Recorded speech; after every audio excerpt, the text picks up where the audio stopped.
Bismillahirrahmanirrahim. Innal hamdalillahi nahmadu wa nastaghfiruhu wa na'udzu billahi min shururi anfusina wa min sayyiati a'malina.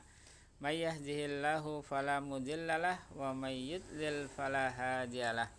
Wa asyhadu an la ilaha illallah wahdahu la syarikalah wa asyhadu anna Muhammadan abduhu wa rasuluh. Allahumma salli ala Muhammad wa ala alihi wa ashabihi ajmain, amma ba'd.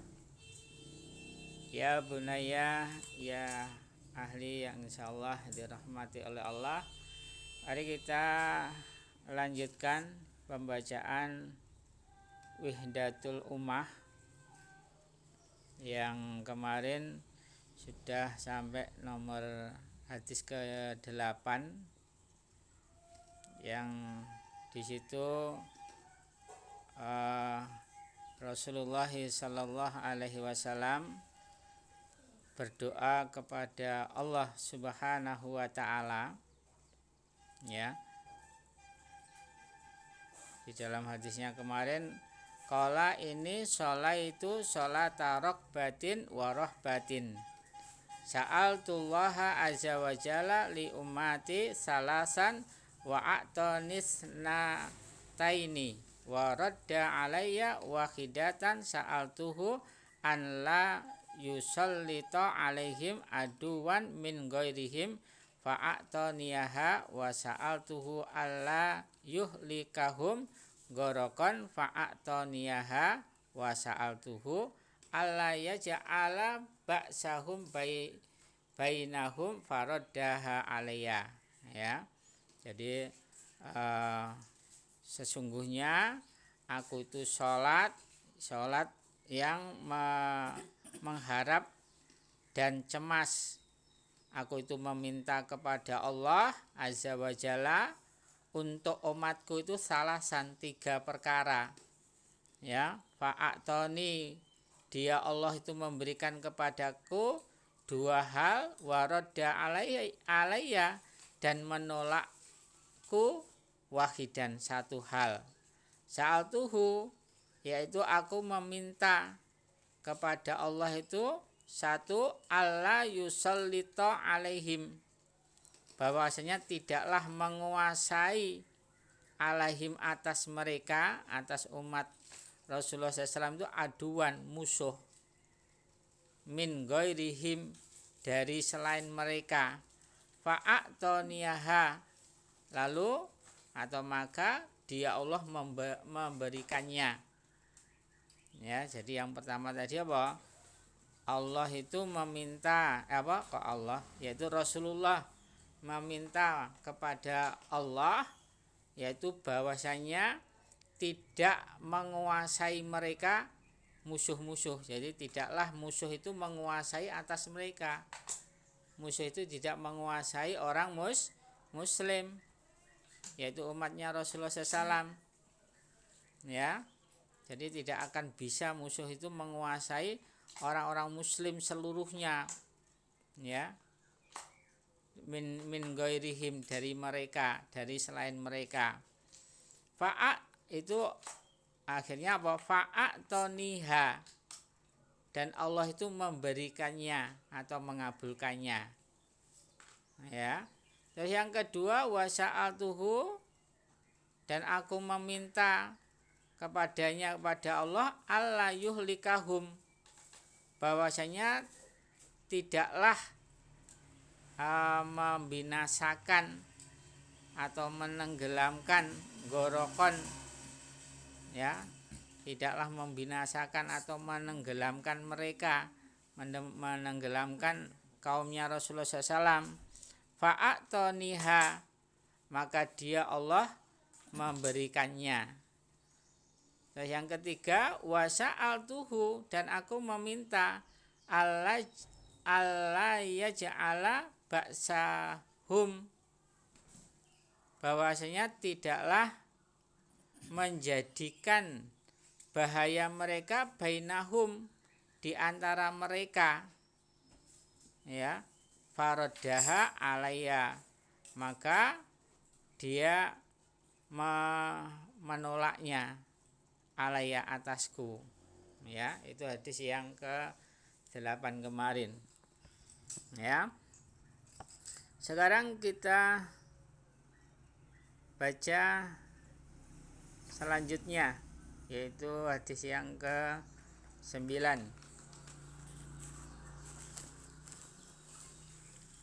Bunyi hadisnya, An Abi Waqidil Laisi anna Rasulullah sallallahu alaihi wasallam lama kharaja ila Khaybar marra bisajaratin lil musyrikina yuqalu laha zatu anwatin yu'allikuna 'alaiha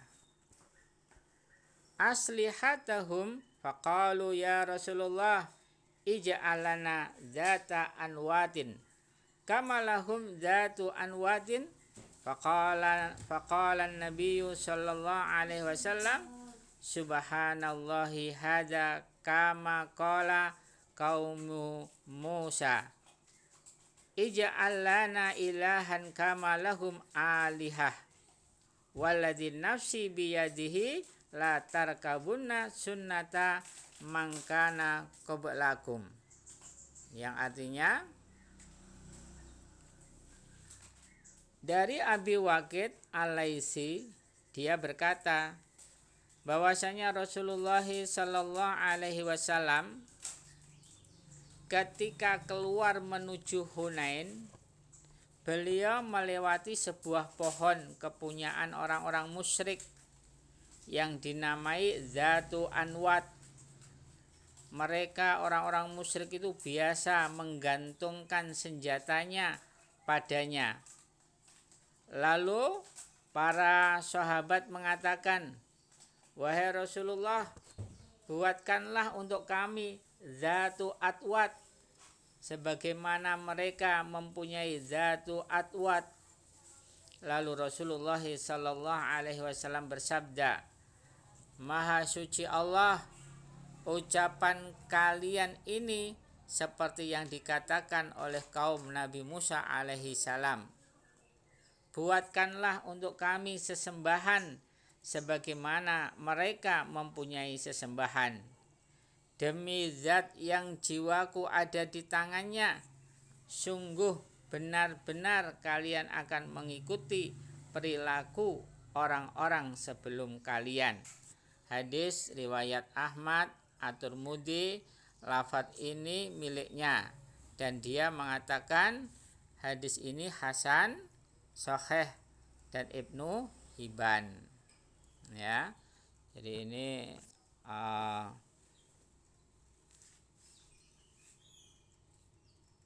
hadis yang berkenaan tentang ucapannya sahabat, ya, pengen mencontoh atau mengatakan apa tadi? Jadi orang-orang musyrik itu punya pohon yang namanya Zatu Atwat. Ya, mereka orang-orang musyrik itu biasa menggantungkan senjatanya pada itu tadi Zatu Atwat. Ya, lalu para sahabat itu juga berkata kepada Rasulullah, ya, buatkan untuk kami Zatu Atwat sebagaimana mereka itu mempunyai Zatu Atwat. Ya, maka Rasulullah SAW mengajarkan subhanallah, maha suci Allah, ucapan kalian ini seperti yang dikatakan oleh kaum Nabi Musa alaihi salam. Buatkanlah untuk kami sesembahan sebagaimana mereka mempunyai sesembahan. Ya, demi zat yang jiwaku ada di tangannya, sungguh benar-benar kalian akan mengikuti perilakunya orang-orang sebelum kalian. Ya, ini hadis yang ke-9. Sekarang hadis yang ke-10. An Ibni Umaru anna Rasulullah sallallahu alaihi wasallam qala man kharaja minal jama'ati kida sibrin faqad khala'a ribqatal islami min unukihi hatta yurajuhu. Min unukihi hatta yurajuhu, yang artinya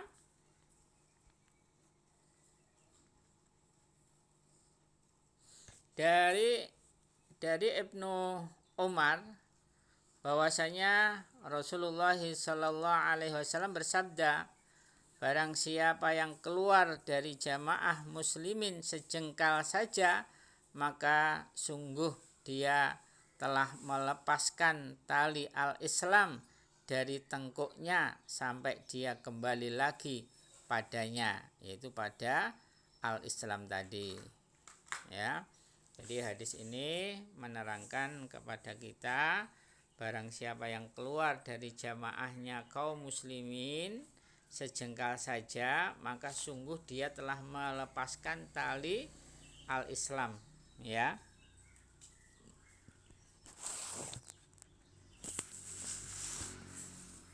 Man kharaja minal jamaah, barang siapa yang keluar dari jamaah, yaitu jamaahnya kaum muslimin, ya, kida sibarin, hanya sejengkal saja, faqad khala'a, maka sungguh telah melepaskan rabqatah, yaitu ikatan tali al-Islam, min unukihi, dari tengkuknya, ya, dari tengkuknya, hatta yuraji'ahu, sampai dia kembali kepadanya, yaitu kembali kepada al-Islam. Ya, jadi ini kalau sudah ada jamaah, ya, al-jamaah, maka jangan sampai kita melepaskan dari jamaah tadi. Kalau dia melepaskan, kata Rasulullah SAW di hadis ini, kalau dia melepaskan tali ikatan al-Islam, jadi ikatannya apa? Jamaah, ya jamaah al-Islam, ya, ikatan tali al-Islam dari tengkuknya. Jadi jangan sampai dilepaskan kalau sudah ada jamaah, yaitu al-Islam tadi. Jadi di sini Rasulullah SAW, saya ulangi artinya, barang siapa yang keluar dari jamaah muslimin sejengkal saja, maka sungguh dia telah melepaskan tali al-Islam dari tengkuknya sampai dia kembali lagi padanya. Nah, ya. Jadi kalau tengkuk itu apa? Tengkuk itu leher, ya. Ya. Itu. Jadi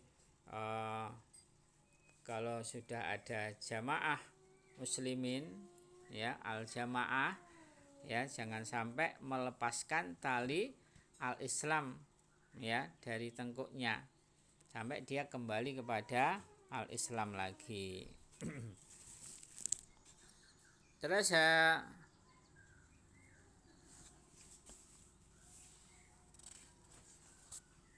selanjutnya, qala wa man mata wa laisa alaihi imamu jama'atin fa inna mautatahu mautatan jahiliyah. Beliau bersabda, barang siapa yang meninggal dunia dalam keadaan tidak ada imam jamaah, maka sesungguhnya matinya mati jahiliyah. Hadis riwayat Imam Al-Hakim, dan dia mengatakan hadis ini menurut syarat Syaikoni. Zahabi pun menyetujuinya. Ini hadis selanjutnya dari Imam Al-Hakim. Terus hadis yang ke-11.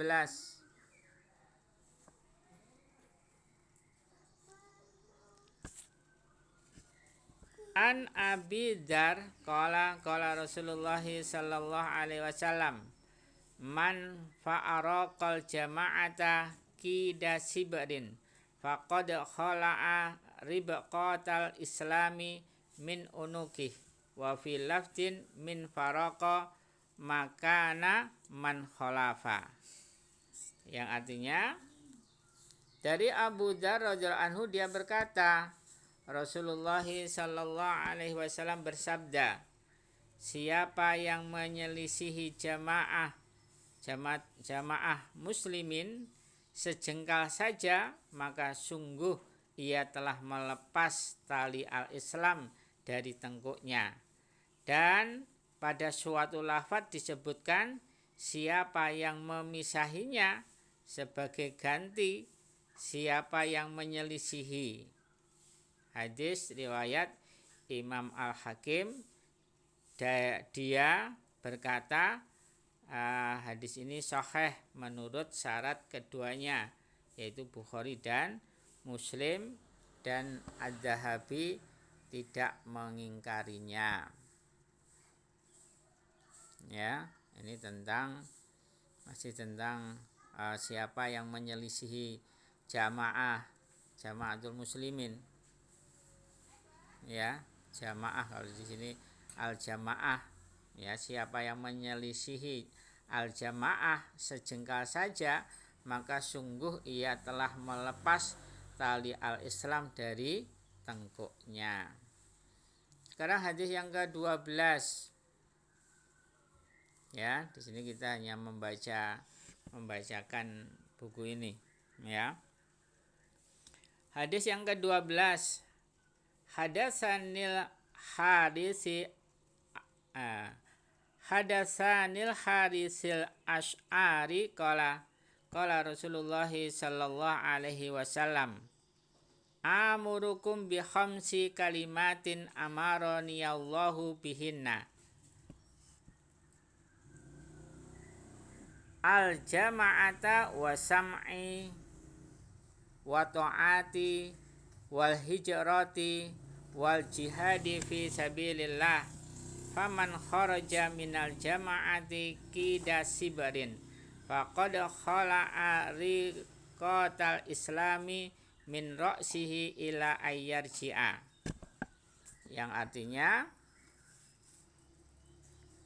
telah menceritakan kepadaku Al-Haris Al-Asy'ari, dia berkata, Rasulullah sallallahu alaihi wasallam bersabda, aku perintahkan kepada kalian 5 kalimat yang telah Allah perintahkan kepadaku, yaitu berjamaah, mendengar, mentaati, hijrah, dan jihad di jalan Allah. Maka barang siapa yang keluar dari jamaah sejengkal saja, sungguh dia telah melepaskan al-Islam dari kepalanya, kecuali kalau dia kembali lagi. Hadis riwayat Imam Al-Hakim dan Az-Zahabi mendiamkannya. Jadi ini Rasulullah SAW bersabda, memerintahkan kepada kalian 5 kalimat yang Allah telah perintahkan kepadaku, yaitu kita diperintahkan untuk berjamaah, ya. Apa tadi?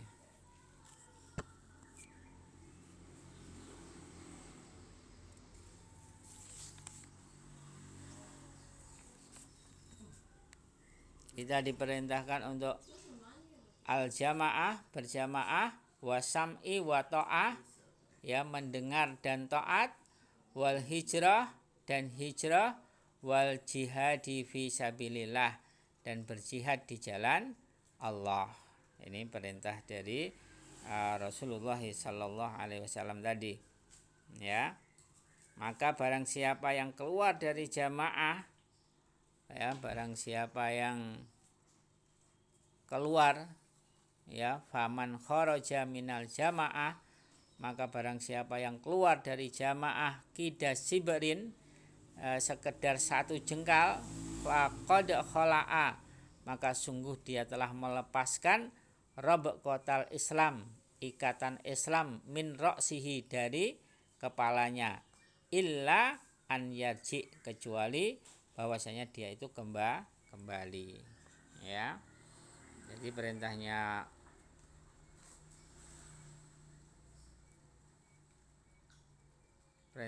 Allah kepada Nabi Muhammad SAW, yaitu berjamaah, mendengar dan mentaati, hijrah, dan jihad fisabilillah. Terus hadis yang ke-13. An Muawiyah qala Rasulullah sallallahu alaihi wasallam man faraqal jama'ata sibran dakhalan nar. Dari Muawiyah dia berkata, Rasulullah sallallahu alaihi wasallam bersabda, barang siapa yang memisahi jamaah sejengkal saja, niscaya dia masuk neraka. Ya, ini hadis yang diriwayatkan oleh Al-Hakim. Ya, jadi di situ siapa tadi yang mendengar? Jadi dari Muawiyah dia berkata, Rasulullah SAW itu bersabda, man faroko, ya, barang siapa yang memisahi al-jamaah, ya, memisahi jamaah sejengkal saja, dakhalan nar, dia akan masuk ke dalam neraka. Ya, jadi di situ diterangkan al-jamaah.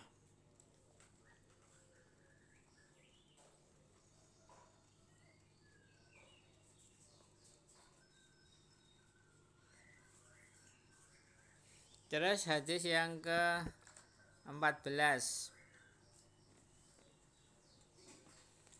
An Rib'i bin Hiras qala ataitu Hudzaifah bin Yamani layalaya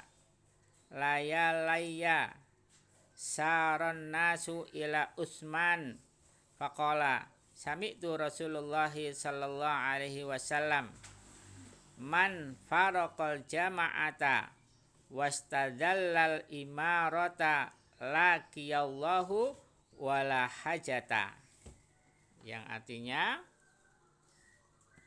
dari Rabi'i bin Hiras dia berkata, aku mendatangi Hudzaifah bin Al-Yaman pada malam hari di mana banyak orang menemui Utsman.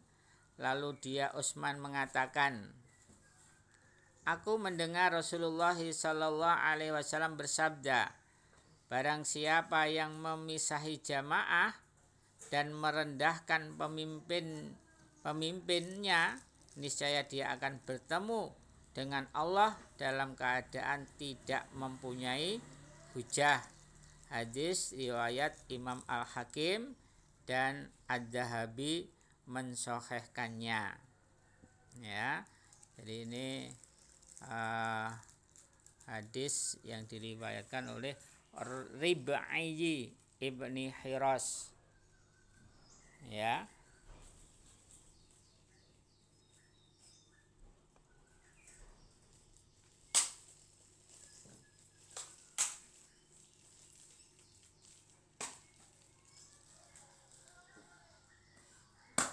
Ini tadi perkataannya Utsman. Ya, jadi tadi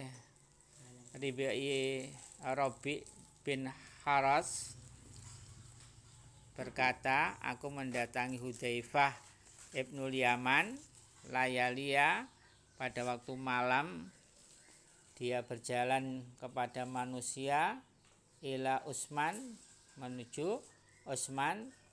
Faqala, maka Utsman berkata, sami'tu, aku mendengar Rasulullah sallallahu alaihi wasallam bersabda, man faraqo, barang siapa yang memisahi al jamaah, ya, wastadalla imarah, dan merendahkan pemimpinnya, laqiyallah, sungguh dia akan bertemu kepada Allah, wala hujjatalahu, tidak ada hujah baginya, tidak ada alasan baginya. Ini hadis yang ke-14 ya tadi. Ya.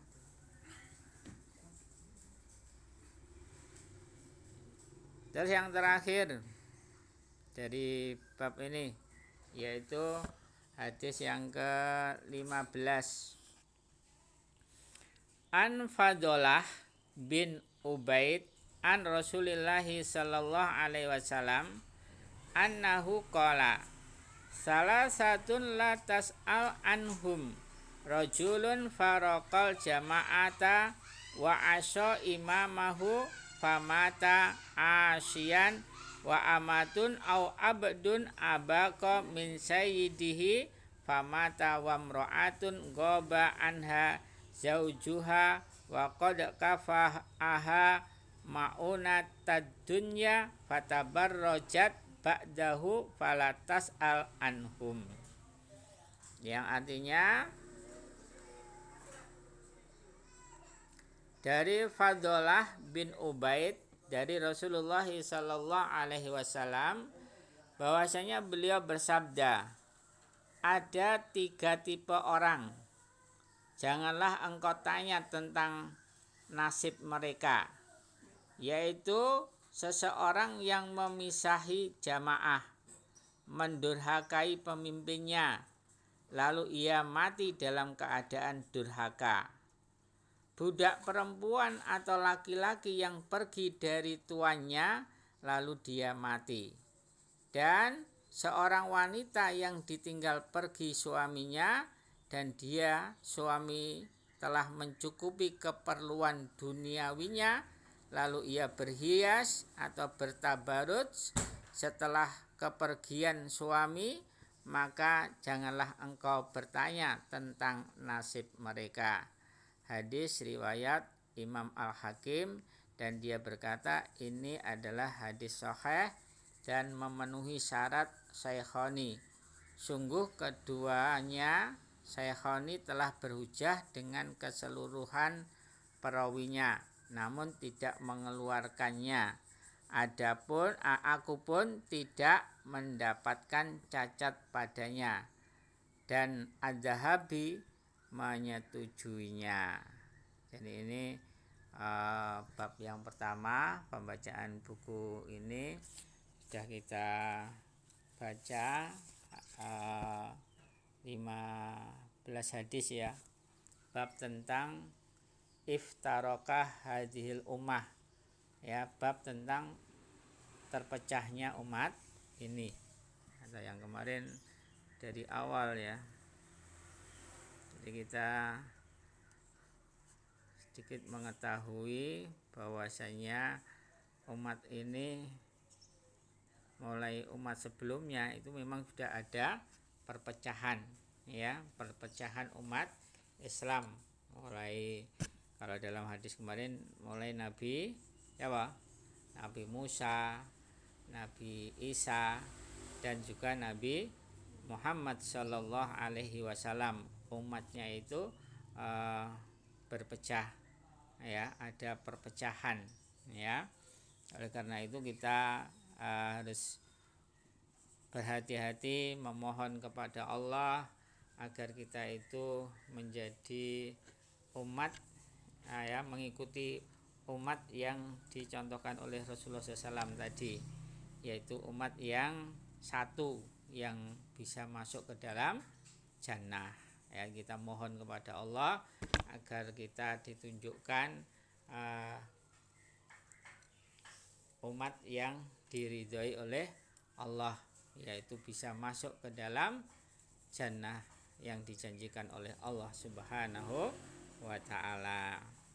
Kiranya itu aja pembacaan buku Wahdatul Ummah ya, pada bab yang pertama, yaitu bab tentang jamaah dan furqah, yaitu bab yang pertama tentang perpecahan umat Islam.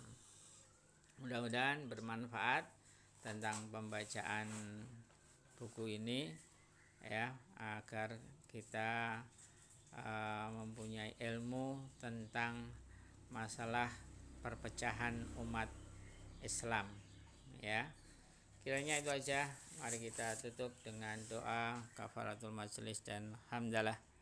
Subhanakallahumma wa bihamdika asyhadu an la ilaha illa anta astaghfiruka wa atubu ilaik. Walhamdulillahi rabbil alamin.